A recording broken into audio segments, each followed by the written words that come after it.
Okay, najua umeshatumia njia nyingi sana za kuhakikisha unaweza kuongeza uteute, lakini imeshindikana. Umekula vyakula vyote ulivyoshauriwa lakini imeshindikana. Sasa nataka nikwambie kwamba viko vitu vingi ambavyo umeshauriwa na inawezekana umevitumia lakini havipo katika ule ubora ambao wewe umevipata au katika ubora ambao vimeandaliwa. Yani namaanisha either katika ulimaji au uandaaji. Kitu cha kwanza, black pepper, pilipili manga. Pilipili manga ni source kubwa sana ya wewe kuweza kuongeza uteute.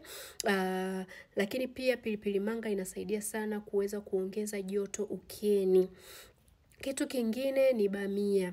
Bamia inasaidia sana kuongeza uteute wa kutosha, inalinda bakteria ambao wapo kwenye eneo la uke, bila kusahau matumizi mengine ya tetere. Tetere nazo ni nzuri, japo inashauriwa kwa wanaume tu, lakini hata kwa wanawake zina faida kubwa sana.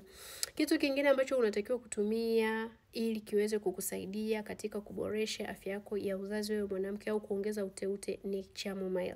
Sijajua kama mmeshajua chamomile namna ya kuipata au inaandaliwaje au inapatikana vipi, lakini huo ni mmea wa muhimu sana kwenye maumbile yetu sisi wanawake. Kitu kingine ni cranberry.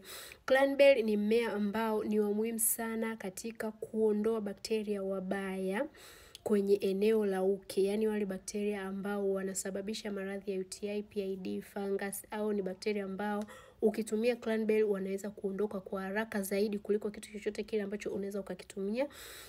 Lakini pia tukumbuke kwamba bakteria wabaya wakati mwingine ndio wanaosababisha harufu mbaya, lakini pia ndio bakteria ambao wanasababisha wewe uweze kutokuwa na ile testi ya uke. Yani unakuwa na harufu mbaya, lakini pia unakuwa huna joto, unakuwa una uke mkavu kwa sababu wana affect ile afya ambayo inatakiwa kwenye sehemu yako ya uke. Iko mimea mingi, lakini hiyo ni baadhi tu ya mimea ambayo nimeweza kuelezea. So kama unatafuta kombo hii namna ya kuipata, basi ni rahisi sana. Unaweza kuwasiliana na sisi, lakini pia unaweza ukaiandaa ukiwa nyumbani kwako ili iweze kukusaidia. Usikubali kuteseka na hiyo changamoto unayoipitia wakati solution inaweza kupatikana. So kwa tips hizi na nyinginezo tuko hapa kusaidia na kuweza kufundisha mazuri zaidi. Karibu sana.